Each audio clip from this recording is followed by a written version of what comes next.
I did it for no other reason than I believe that. That can't be possible. Bull. Can't be possible. Bull. You ran 2 years later for president. That can't be possible. You're a smart guy. I ran against That's him. Joe Walsh used to be really deep in the political scene. I'm talking, he's the type of guy to go to a Tea Party. He was very loud on conservative radio, and he was very proud to voted for Trump back in 2016. But what's wild is how quickly he flipped once he saw Trump in action. It hit different once reality set in. Let's check out what he says in this interview. It's a side of him most people don't really expect to see.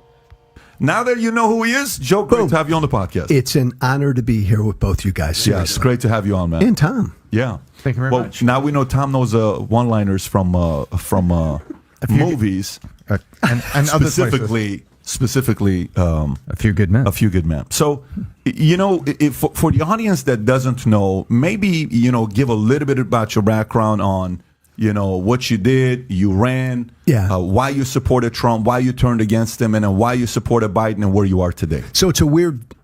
Do I need to watch my language? Not at all. Joe, you've never watched your language. Why start today? You're 60 years old. Why start now? What a stupid question. It's a weird fucking journey that nobody else has been on. I got elected to Congress. I was the big Tea Party guy. I went there and I raised hell. I'm still a Tea Party guy. I left Congress. I got booted out of Congress. I voted for Trump in 2016 because I knew why people in this country were pissed off, because both parties suck. Our politics is broken. Government's too fucking big. So I understood why Trump got elected, right? And I voted for him because of that. His people were my people. He gets elected. I start to pay attention to him, and I realize he's an utterly corrupt, criminal, horrible human being. At the time, I'm on the radio when Trump gets elected, 200 stations all over the country. I'm on Fox News every day, and I begin to speak against Trump. And when you do that as a Republican back then, you're done. So within a couple years, I was done because I just said I couldn't support this. And then I dedicated myself to doing everything I can to defeat him. And I voted for a Democrat for the first time in my fucking life in 2020. Not because I like Biden. He's too old. I don't agree with his policies. But to me, Trump's a danger. So I'm a politically homeless, still conservative who just can't stand where my former political party is right now. Do you regret voting for Biden? No. Gosh, no. Not at all. Yeah. You don't regret voting for Biden? Well, yeah, it was an easy vote because, and you may disagree with me, Patrick, but I consider Trump to be an existential threat. So if you're like me and you think that, you got to vote for the only person who can beat him, even if you don't like him. So let me ask you, what was the tipping point for you? What did Trump do for you to say, I don't like this guy, boom, I'm flipping? I screwed up in 2016 because I didn't pay attention to him. What do you mean you didn't pay attention? How could you not pay attention to the guy? He sucked all the oxygen out of the room. You were paying attention. No. Maybe you chose not to pay attention? I chose not to. Okay. I didn't like him as a man, but I really didn't know that much about him. I never watched The Apprentice. But again, remember, I'm a big conservative voice. I'm on the radio all over the country. I can see he's going to win the Republican nomination. All my listeners are supporting him. I'm with my listeners in what we need. But I really didn't take him seriously. And by the way, that was a shitty job of mine. I should have. Once he got elected and I started to pay attention to him, and I realized that he lies every fucking time he opens his mouth. And it to me, it didn't seem like he had the interest of the country he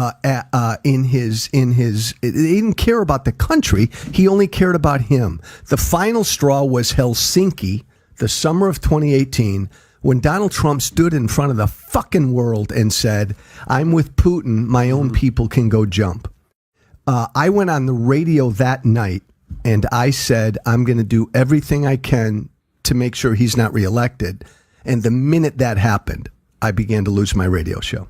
So you said you weren't paying Helsinki was the final straw. You said you weren't paying attention to him, but rolling up to the election, certainly you knew after he got because right before the election, the turning point for me realizing how serious it wasn't that he won the nomination. Yeah. What was the contrast, and it wasn't Fox, it was all networks, the contrast between the crowds that Hillary was pulling and the crowds that Trump was pulling. It was crazy. And at that point, my switch flipped in terms of my, not supporting or not supporting, but my switch flipped on my Vegas odds making side of my brain, they're like, wow, this guy could do it. I don't think he will. I think there's too much of a machine with Hillary, but he could do it because I was looking at voter enthusiasm. What was your turning point coming up to the election where you say, this might happen? When you say you weren't paying attention to him. And again, it's all relative. Like, I didn't pay a lot of attention to specifically him. Obviously, I'm a major political figure at the time, so I'm paying attention to the fucking race. I knew at the first Republican debate that Trump was going to win the nomination. When Donald Trump stood up and did his thing, and you had, look, guys, I don't come from the Republican establishment. I'm a Tea Party hellraiser.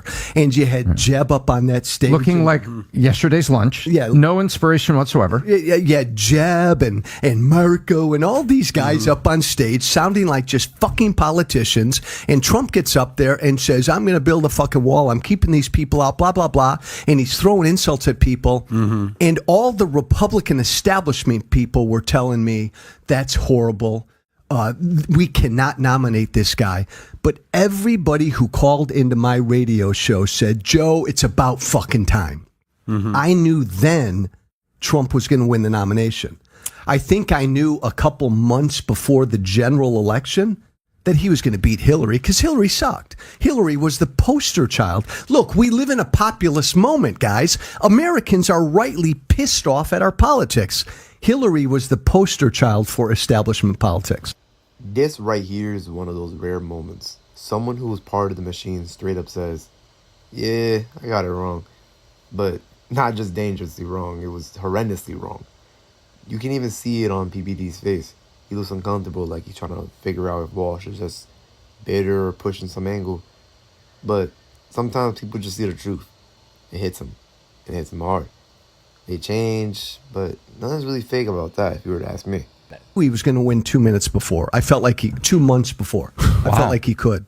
Yeah, that's interesting. So 2018, when did they start talking about the Russia hoax? When did that start? That started right off the bat. No, 2016. Immediately. Okay. Yeah, right. So that was a disappointment too. Yeah. So that did that at all? Were you ever like, if somebody were to go audit to see all your recording on the radio, would there ever find a time that you believe the Russia hoax was taking place? Did you ever buy into that?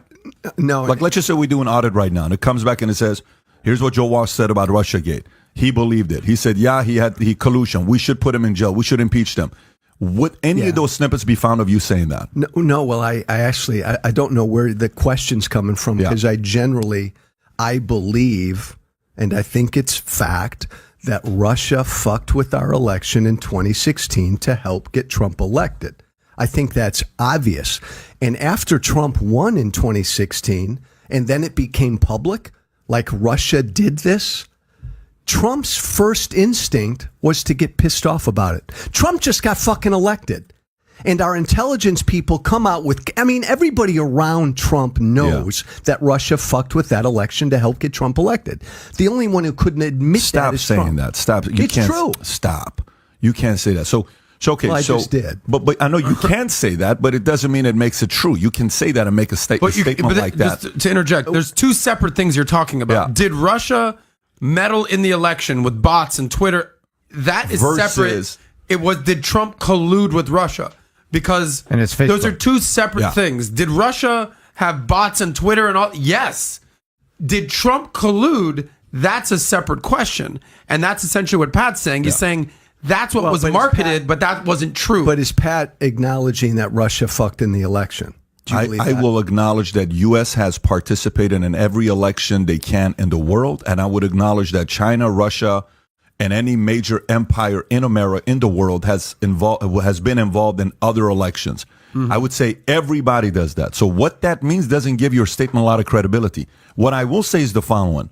Was there ever a time where you tried to get closer with Trump to get a job on his administration, or you wanted to meet with him, or you wanted to have any kind of a, hey, why don't you come on my radio show? And he turned you down multiple times, or he didn't offer a job where you got offended. Were you ever offended? There was a time. Because remember, Pat, I'm a conservative. I'm not a Republican establishment type. You're Tea Party, Michelle Bachmann. Like you're Tea Party. Bachmann, me. Yeah. We Justin Amash, Alan West, Justin Amash. Yep. We were the guys. Yes. But the problem is, you guys are like fossils at this point because you're like. But I want to hear his answer. I want to hear his answer. I want to hear his answer. So look, when I said, let me remind you again. I asked, were you ever offended because he didn't give you any job on his administration or didn't want to get on your show? Was there anything behind closed doors that he didn't keep his promise to you that offended you to say, if you don't do this, I'm going to turn against you, and you did? Now, this part's wild. Patrick just can't wrap his head around someone losing faith in Trump without it being personal. Like, it has to be because Joe didn't get a job or something. It really just shows how deep that cult mindset goes. If you're not with Trump, then you must be bitter or fake. Like, there's no way you just change your mind because of, actual convictions. That says a lot. Two things. Yeah. You're clearly thinking of something, so I can't wait to hear it. And just, again, I apologize because I've said a gazillion fucking things, and I've probably forgotten half of what I said.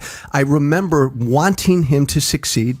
I remember having friends in the administration, and when he first got elected, and Sean Spicer was just a piece of shit, and he sends Spicer out there to lie every fucking day.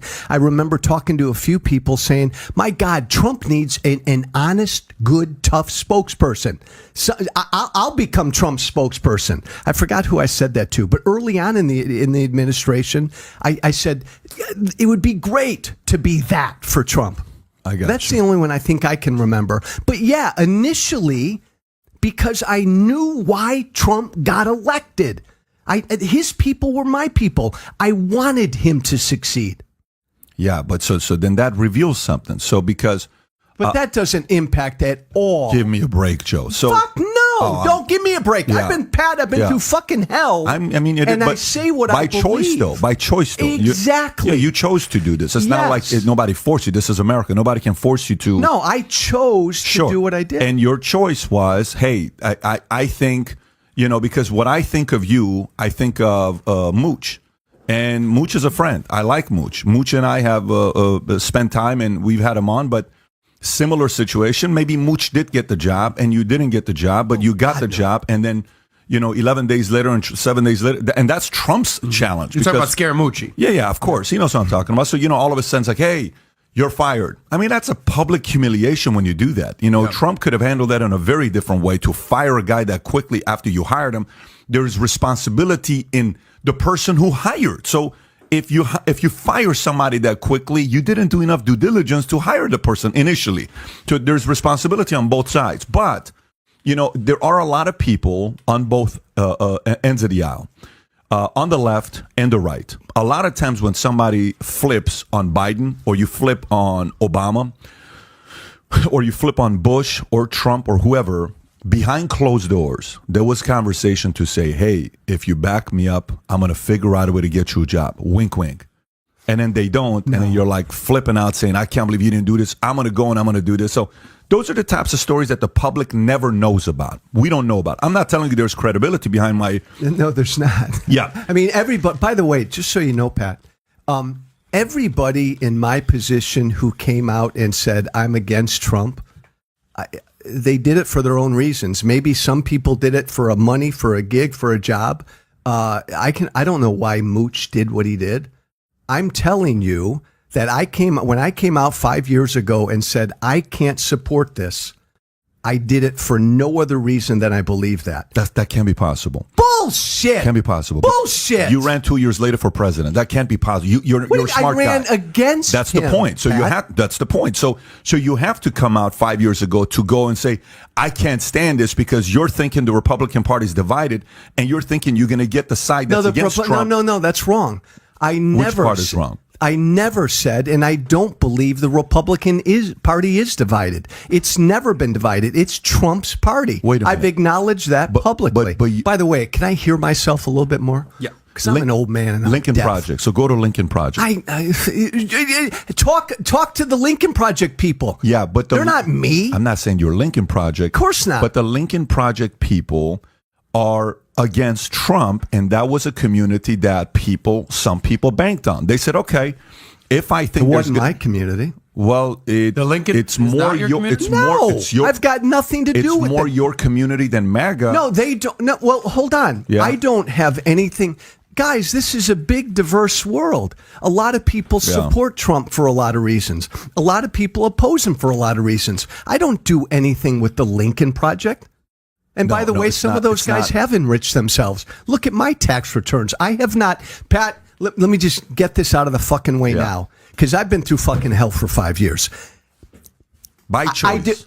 And no fucking regrets. Yeah. And I would do it again. And look, my friend, you can disagree with what I did and everything I've said, but no regrets. I did what I believed, okay? But when I did that, I knew I was going to lose everything. Say what you want about Joe Walsh, but this right here, it took guts. He lost his platform, he lost his audience, and still stood on what he believed. Meanwhile, Patrick's sitting there looking like he's waiting on some big gotcha-ass moment. But it never comes, because in his world, you can't be conservative and anti-Trump. But Joe's showing you can, if you're willing to take the hits. If you guys got this far to the video, please leave a like and subscribe. It would mean a lot to us. You guys stay safe and stay active.